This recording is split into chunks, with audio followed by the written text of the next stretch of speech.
Mari kita bersatu di dalam doa.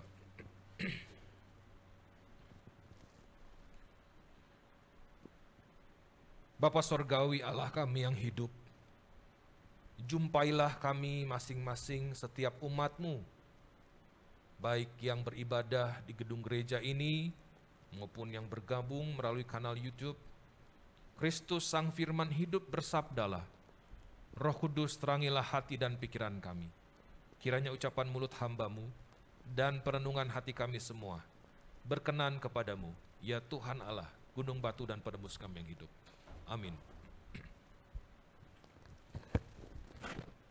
Pembacaan kitab suci pada hari ini terambil dari Injil Markus pasal 11 ayat 1 sampai 11. Markus 11 ayat 1 sampai 11.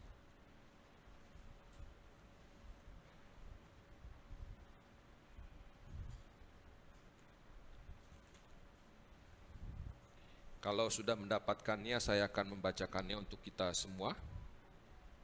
Markus 11 ayat 1 sampai 11. Bagi Bapak Ibu Saudara yang bisa berdiri, saya undang Bapak Ibu Saudara untuk berdiri untuk menyimak pembacaan firman Tuhan.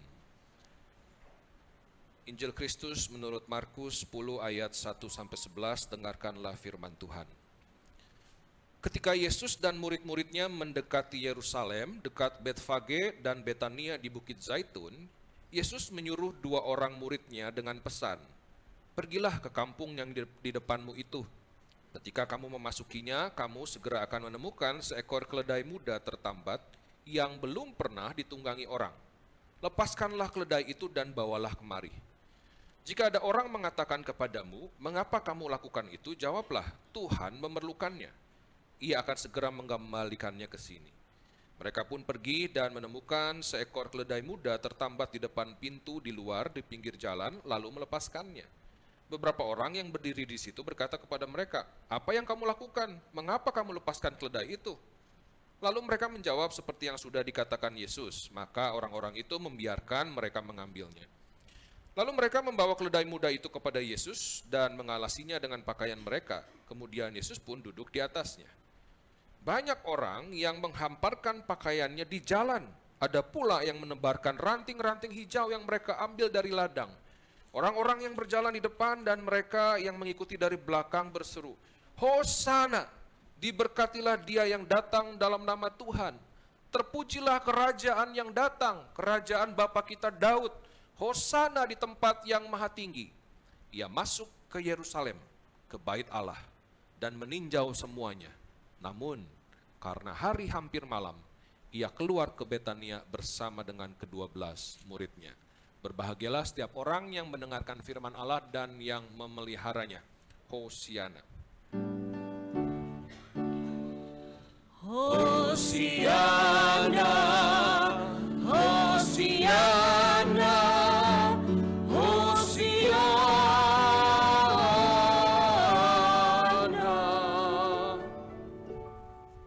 Silahkan duduk Bapak Ibu Saudara sekalian. Shalom Bapak Ibu Saudara. Selamat pagi Bapak Ibu Saudara. Baik Bapak Ibu Saudara-saudara yang beribadah di gedung gereja ini maupun yang beribadah melalui kanal YouTube online. Selamat pagi, salam sejahtera untuk kita semua. Bapak Ibu Saudara, kebanyakan dari kita atau mungkin semua dari kita cukup akrab dengan lagu sekolah minggu yang judulnya Aku Anak Raja. Tahu saudara-saudara? Seperti apa lagunya? Aku anak raja, engkau anak raja, kita semua anak raja. Ada amin?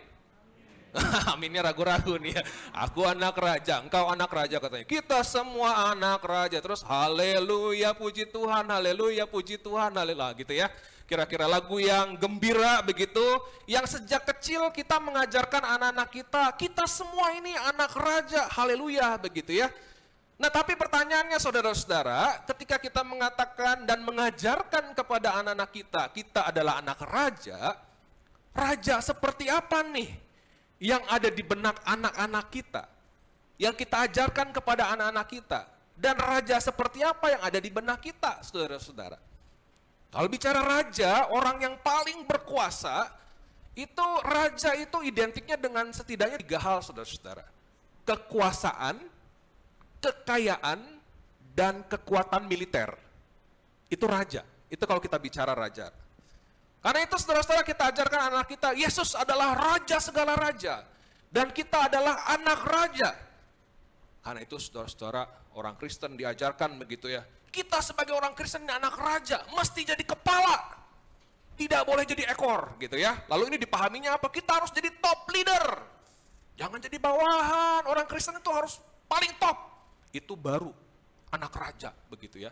Jadi kalau nggak sampai top leader, wah ada yang salah dengan keanakanmu nih. Jangan-jangan kamu bukan anak raja gitu ya saudara-saudara ya. Atau kalau anak raja itu ya kan raja, segala raja gitu kan. Raja punya kekayaan tentunya. Ini raja segala raja pula begitu. Kalau kamu nggak kaya, ada yang salah dengan kamu nih. Dengan keanakanmu nih. Karena kan kamu anak raja. Rajanya kaya. Masa anaknya miskin?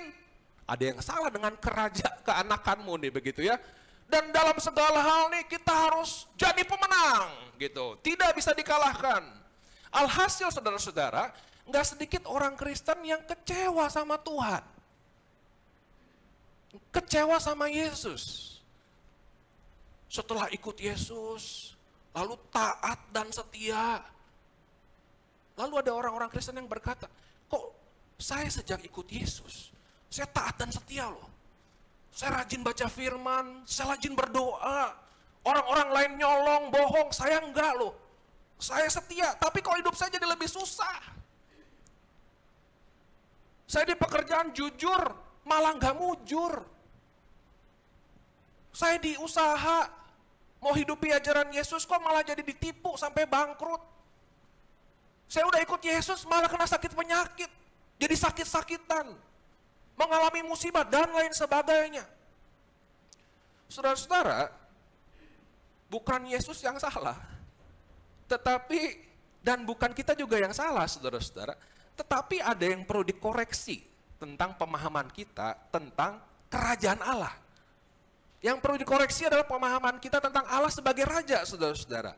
Dan teks kita hari ini menyajikan kepada kita wajah kerajaan Allah yang sesungguhnya. Saudara-saudara, kisah Yesus dielukan di Yerusalem ini selalu kita peringati di minggu yang namanya disebutnya sebagai Minggu Palma atau Minggu Palmarum ya, saudara-saudara ya. Yaitu hari ini. Yaitu ini menandai dimulainya minggu terakhir kehidupan Yesus, saudara-saudara. Dan keempat Injil mencatat semuanya ya. Jadi kalau perhatikan kitab-kitab Injil, saudara-saudara, Matius, Markus, Lukas, Yohanes, semua mencatat seminggu terakhir kehidupan Yesus, porsinya cukup besar, saudara-saudara. Misalnya di Markus cuma 16 pasal, saudara-saudara. Tapi mulai dari pasal 11, dia udah mulai tuh, fokusnya ke seminggu terakhir, saudara-saudara. Dan kalau bicara Minggu Palmarum, seperti namanya begitu ya, simbol utamanya apa Bapak Ibu Saudara? Ya, daun palem gitu ya. Simbol utamanya adalah daun palem. Nah, tapi ada yang menarik saudara-saudara. Hanya Yohanes yang mencatat daun palem sebetulnya. Tadi Markus pun tidak ya. Di Markus dibilangnya apa? Ranting-ranting hijau. Di Matius 21 ayat 8, ranting-ranting dari pohon-pohon katanya di Matius. Di Lukas bahkan Lukas nggak mencatat tuh, ada ranting-ranting atau daun palem, mencatatnya hanya pakaian, orang taruh pakaian di jalan. Lukas tidak mencatat itu. Nah mungkin saja ranting-ranting ini adalah sebenarnya daun palem, kita jadi tahu nih, karena catatan Yohanes saudara-saudara. Nah tetapi ini yang menarik untuk kita perhatikan saudara-saudara. Yesus itu tidak memilih orang-orang untuk sambut dia dengan daun palem, tidak ya saudara-saudara ya. Aku mau datang nih, sambut dengan daun palem, enggak. Tetapi itu adalah inisiatif dari orang-orang.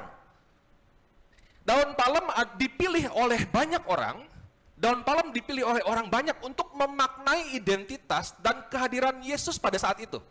Yang dia lagi datang nih mau ke Yerusalem, saudara-saudara. Jadi ketika melihat Yesus datang, orang-orang spontan.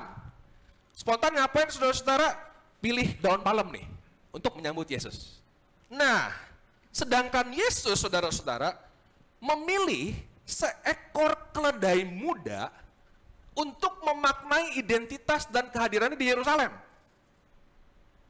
Jadi ini perhatikan, ini menarik ya saudara-saudara ya. Jadi simbol yang dipilih Yesus bukan daun palem, bukan. Simbol yang dipilih Yesus adalah keledai muda. Tetapi simbol yang dipilih oleh orang-orang pada waktu itu adalah daun palem. Nah ini menarik saudara-saudara, kenapa menarik? Persepsi orang pada saat itu tentang daun palem perlu kita perhatikan, saudara-saudara. Jadi satu generasi sebelum Yesus, ada seorang pemimpin pemberontakan Yahudi namanya itu Simon Makabe, saudara-saudara. Ini yang terkenal pemberontakan Makabe ya, saudara-saudara ya. Nah, Simon Makabe ini berhasil mengusir musuh-musuh Israel dari Yerusalem, dan orang-orang itu merayakan kemenangan Simon Makabe ini dengan mengibarkan daun palem. Itu satu generasi sebelum Yesus. Misalnya di kitab 1 Makabe dicatat, saudara-saudara, pada hari ke-23 bulan kedua, pada tahun ke-171, orang Yahudi memasukinya dengan pujian dan daun palem, dengan kecapi, dan dengan nyanyian dan lagu-lagu, karena musuh yang besar telah dihancurkan dan diusir dari Israel. Oleh siapa? Pemimpinnya adalah Simon Makabe, saudara-saudaranya. Artinya, ketika orang ramai nih, saudara-saudara, ini kan peristiwa menjelang Paskah ya. Paskah ini perayaan paling besar orang Yahudi. Jadi orang dari segala penjuru dunia datang ke Yerusalem, saudara-saudara. Ngapain? Mengenang peristiwa keluarnya mereka dari perbudakan di tanah Mesir. Itu pertolongan Tuhan yang luar biasa. Jadi mereka numplek tuh semua di Yerusalem, saudara. Lagi perjalanan mau ke Yerusalem. Jadi orang banyak begitu. Tentunya udah mendengar tentang Yesus, bukan? Udah kabar beritanya sudah kemana-mana. Ini pembuat mujizat dan segala macam. Lalu mengaitkanlah itu dengan janjinya Sang Mesias. Lalu apa yang dilakukan oleh Simon Makabe? Dalam benak banyak orang ini, Yesus adalah Mesias yang akan melakukan yang pernah dilakukan oleh Simon Makabe sebelumnya, saudara-saudara. Membebaskan bangsa Israel. Dalam konteks mereka pada waktu itu, yang dijajah oleh Kekaisaran Romawi, mereka berpikir nih, ini nih yang bakal bebasin kita. Ini yang bakal bebasin kita, makanya orang-orang tuh berteriak, saya bayangkan Hosana, Hosana. Kita pahaminya biasanya pujian ya, saudara-saudara ya. Memang dalam liturgi gereja akhirnya jadi dimaknai pujian, tapi kan artinya sebetulnya Tuhan selamatkan kami. Jadi itu orang-orang yang desperate, saudara-saudara, sebetulnya. Umat Allah yang merasa Tuhan itu meninggalkan mereka, mereka kok bangsa pilihan tapi nasibnya kayak begini, begitu ya. Mereka itu berseru sambil tangis air mata, Hosana, Hosana, selamatkan kami, begitu. Ada satu pengharapan besar buat Yesus. Sampai orang rela pakaiannya ditaruh di jalan, saudara-saudara. Itu kalau bukan raja nggak mungkin. Jadi mereka betul-betul mengimani Yesus ini raja. Tapi, nah raja seperti apa yang ada di dalam benak mereka, saudara-saudara? Yaitu raja seperti Simon Makabe. Yang akan membawa pembebasan melalui apa? Melalui kekuatan militer, saudara-saudara. Makanya mereka berseru. Dan Hosana ini, saudara-saudara ya, Hosana, Hosana ini kutipan dari Mazmur 118 sebetulnya. 118 ayat 26. Nanti saudara bisa cek di rumah ya.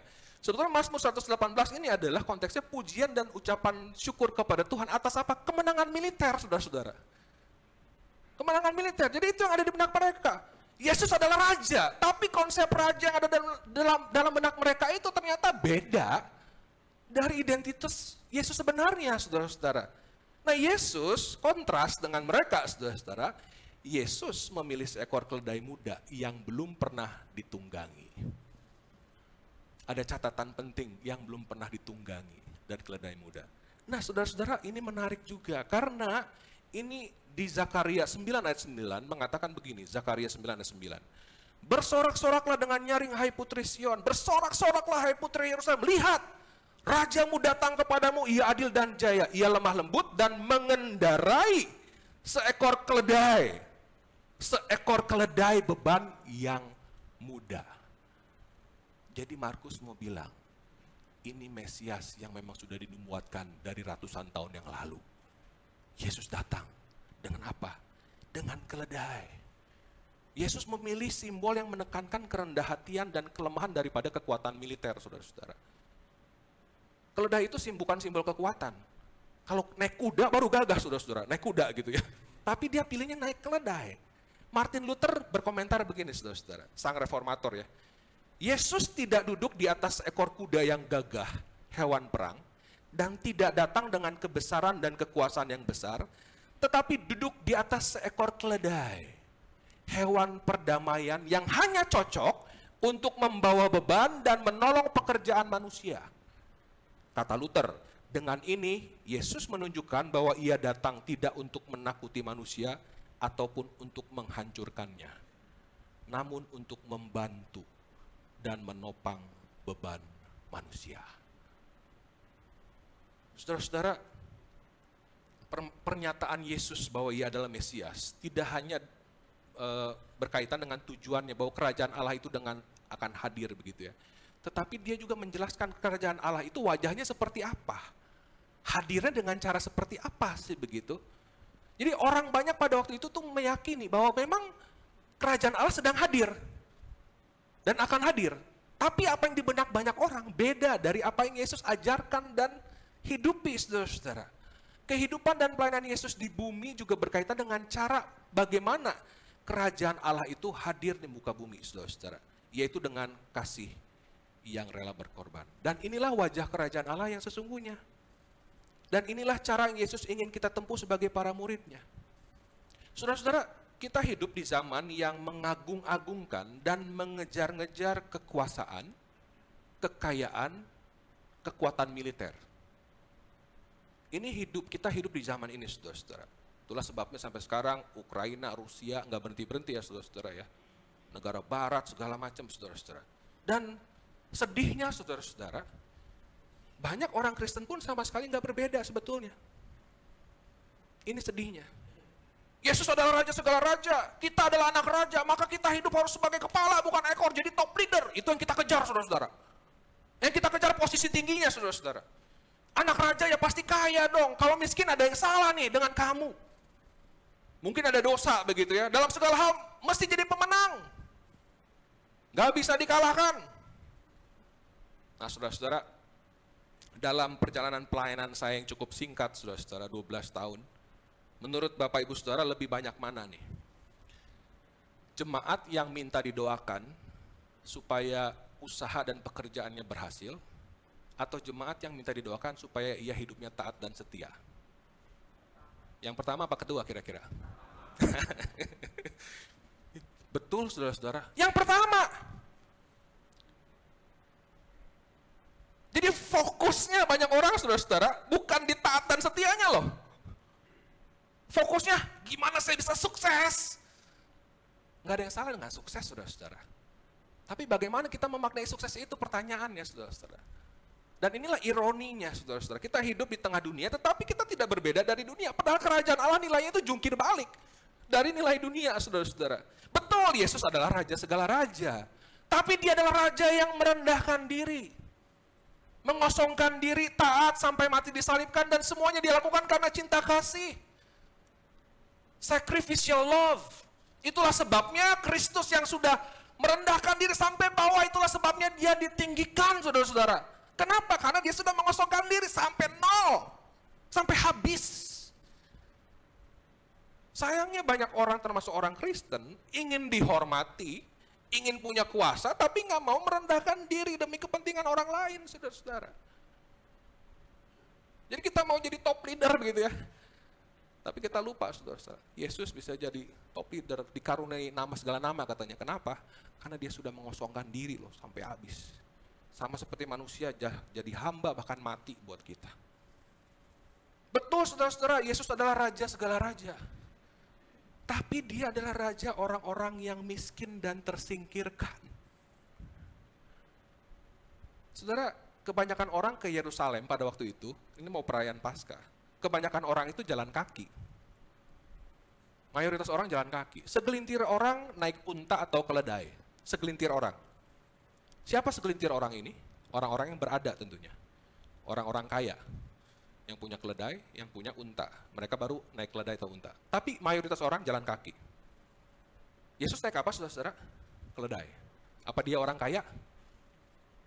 Keledainya pinjaman. Saudara-saudara. Keledainya pinjaman, dia minta muridnya pinjam keledai muda, nanti dibalikin. Saudara-saudara, nggak modal banget Yesus ya. Saudara-saudara. Tapi ada poin yang mau dia sampaikan saudara-saudara. Pengikut Yesus itu persekutuan orang kere. Persekutuan orang kere, saudara-saudara. Yesus itu tidak anti dengan orang kaya, tidak. Banyak kok contoh-contoh Alkitab yang kaya raya begitu. Daud, Salomo, Abraham, kaya raya, saudara-saudara. Tapi Yesus memang bersikap sangat kritis loh terhadap kekayaan. Sangat kritis. Yesus pernah bilang, sangat sulit untuk orang kaya masuk dalam kerajaan Allah. Kenapa? Kita ngalamin saudara, kalau kita serba punya, seringkali kita jadi nggak mengandalkan Tuhan, bukan? Itu realitas hidup kita sebagai manusia. Itu kecenderungan kita, saudara, sebagai manusia berdosa. Makanya dibilang sama Yesus, susah buat orang kaya masuk kerajaan Allah. Kan akhirnya kamu tidak cari Tuhan. Akhirnya kamu tidak mengandalkan Tuhan. Kamu mengandalkan kekayaanmu. Kamu lupa kekayaan itu titipan Tuhan yang bisa Tuhan ambil semuanya, saudara-saudara. Dan menarik sekali, saudara-saudara. Yesus sangat kritis terhadap orang kaya. Di saat bersamaan, Yesus itu mengidentifikasi dirinya dengan orang miskin. Matius 25 ayat 31 sampai 46, bagian yang terkenal.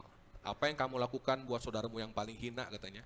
Yang haus, yang lapar, yang telanjang, yang dipenjara, kamu sudah melakukannya untuk aku. Saya tiap kali baca ini selalu takjub, saudara-saudara. Ini sepembacaan saya ya, saudara-saudara. Sepembacaan saya ya. Yesus itu mengidentifikasi dirinya cuma pada dua kelompok orang loh. Pertama, di bagian ini, Yesus mengidentifikasi diri dengan yang miskin, yang lapar, yang telanjang, yang dipenjara, orang-orang yang hina katanya. Itu sampai dia berani bilang, kalau kamu melakukan untuk mereka, kamu melakukannya untuk aku. Wow loh. Wow banget, saudara-saudara. Lalu kelompok yang kedua, Yesus bilang, waktu Saulus menganiaya jemaat. Ingat saudara-saudara, Saulus katanya. Kenapa engkau menganiaya aku? Loh, emang Yesus yang dianiaya? Bukan. Yang dianiaya siapa? Jemaat, gereja. Tapi Yesus mengidentifikasi dirinya dengan gereja. Kamu menganiaya gereja, berarti kamu menganiaya aku loh. Kamu menganiaya pengikutku, kamu menganiaya aku. Jadi gereja itu kumpulan orang percaya diidentikan dengan Yesus. Nah, ada dua kelompok orang ini saudara-saudara. Yesus mengidentifikasi yang diri. Cuma dua ini saudara-saudara, kalau pembacaan saya ya. Nanti kalau ada tambahan silahkan kasih masuk. Sepembacaan saya itu saudara-saudara. Nah menariknya, seringkali kita ingatnya kelompok yang ini aja nih. Yesus mengidentifikasi diri dengan persekutuan orang percaya. Jadi kalau mau ketemu Yesus, jumpai di mana? Persekutuan orang percaya, ibadah. Benar nggak? Benar saudara-saudara, nggak ada yang salah. Yesus dijumpai di situ, tapi jangan lupa. Yesus mengidentifikasi diri pada orang-orang yang paling hina loh. Jadi kalau mau jumpai Yesus, di mana kita bisa jumpai saudara-saudara? Bukan cuma di persekutuan orang percaya. Bukan. Tapi di wajah mereka yang kehausan, kelaparan, telanjang, tidak punya apa-apa, yang disingkirkan, mereka yang paling hina. Disitulah Yesus kita jumpai. Dan inilah wajah kerajaan Allah, saudara-saudara. Kontras dengan pemahaman banyak orang Kristen yang biasanya mengidentikan kekayaan itu simbol berkat Tuhan gitu ya. Kalau dibilang, wah puji Tuhan dia hidupnya sangat diberkati atau saya sangat diberkati. Biasanya kita memahami berkat sangat sempit ya. Maksud sangat diberkati itu apa? Ya udah sukses lah, punya segalanya begitu ya. Padahal saudara-saudara enggak sedikit kok orang jadi kaya termasuk orang Kristen dengan cara-cara yang kotor. Jadi tidak sesederhana itu bahwa kekayaan itu simbol berkat Tuhan. Tidak saudara-saudara. Bisa jadi kekayaan itu dicari dengan cara-cara yang kotor, bisa jadi kekayaan itu sebuah kutuk buat kita saudara-saudara. Karena itu berbahagialah kita yang saat ini sedang dalam keadaan lapar, sedang dalam keadaan kehausan, sedang dalam keadaan telanjang, sakit, dan dalam penjara. Mungkin bukan secara fisik saudara-saudara, tapi bisa jadi kita sedang dalam kelaparan rohani, kehausan rohani, ketelanjangan rohani, kesakitan rohani, dalam penjara rohani saudara-saudara. Berbahagialah kita, karena sesungguhnya kerajaan Allah adalah kerajaan orang-orang yang paling miskin. Kerajaan orang-orang yang paling hina. Yesus sendiri berkata, datanglah kepadaku yang letih lesu dan berbeban berat. Aku akan memberikan kelegaan kepadamu. Saudara, ini juga jadi refleksi buat kita sebagai komunitas orang percaya, sebagai gereja. Apakah gereja kita sudah jadi tempat yang terbuka dan hangat menyambut mereka yang dianggap paling hina di tengah masyarakat? Siapapun itu, saudara-saudara. Kalau kita mau jujur, saudara-saudara, sayangnya seringkali tidak. Ada orang, sederhana ya contohnya saudara-saudara ya. Ada orang berambut panjang, pakai tato laki-laki, masuk gereja udah dipelototin satu gereja saudara-saudara. Plototin paling satu gereja kayaknya, lu mau ke gereja kok rambut gondrong tatoan sih? Dianggap paling tidak layak. Emang siapa yang layak, saudara-saudara? Datang kepada Tuhan. Kita pikir orang harus baik dulu, baru datang ke gereja. Orang harus baik dulu, datang sama Tuhan. Kalau udah baik ngapain butuh Tuhan, saudara-saudara? Kalau kita ngerasa udah baik, kita nggak perlu datang kepada Tuhan. Selesaikan saja masalah kita sendiri, saudara. Justru karena kita berdosa, kita membutuhkan Tuhan, saudara. Apakah gereja kita jadi tempat yang terbuka dan hangat menyambut mereka yang dianggap paling hina? Sehingga orang-orang yang paling hina ini, yang paling dijauhkan, mengalami pemulihan hidup di dalam Tuhan. Untuk itulah tujuannya Yesus datang. Saudara, betul, Yesus adalah Raja segala raja. Tapi Yesus adalah Raja yang datang bukan dengan kekuatan militer. Bukan. Dia datang dengan the power of love. Dia tidak datang dengan kekuatan militer, dia datang dengan kekuatan cinta kasih, saudara-saudara. Ketika dunia ini sangat percaya pada the power of money, dengan uang manusia bisa melakukan apapun, kita sebagai para pengikut Kristus percaya bahwa the power of love, dengan kekuatan cinta kasih manusia bisa melakukan apapun yang Tuhan percayakan kepada kita, saudara-saudara. Manusia yang mustahil diselamatkan dengan kesalehannya pun bisa diselamatkan. Karena apa? Karena cinta kasih Allah. Karena itu yang mestinya kita kejar paling utama itu adalah kasih dalam hidup ini, saudara-saudara. Uang memang penting, tapi tidak boleh jadi yang lebih utama dari kasih. Saudara, uang tidak pernah bisa menyelamatkan pernikahan yang retak, tidak pernah bisa. Tetapi cinta kasih bisa. Uang tidak pernah bisa membuat anak-anak kita jadi baik dan berprestasi, nggak pernah bisa, saudara-saudara. Tapi cinta kasih yang tulus dan penuh pengorbanan dari orang tua bisa melakukan. Uang nggak bisa menghibur orang tua kita yang sedang terbaring sakit. Nggak bisa, saudara-saudara. Tapi cinta kasih dari anak-anak bisa. Uang tidak bisa membuat gereja kita jadi bertumbuh. Nggak bisa, saudara-saudara. Tetapi cinta kasih bisa. Saudara, sebagai gereja, kita seringkali fokus ingin jadi bertumbuh ya. Pengen jadi makin besar gereja, jemaat makin banyak gitu ya. Dan sehingga fokusnya tuh ke situ. Wah, nambah nggak nih jemaat nih, nambah nggak jemaat gitu ya. Nambah nggak begitu. Itu pergumulan banyak gereja, saudara-saudara. Kita juga seperti itu. Tapi kita lupa fokus nih. Harusnya fokusnya bukannya jadi gedenya, saudara-saudara. Fokusnya gimana kita bisa lebih mengasihi satu sama lain. Bukan hanya sebagai para pelayan, tapi juga mengasihi orang-orang di luar komunitas kita. Fokusnya mestinya kasih.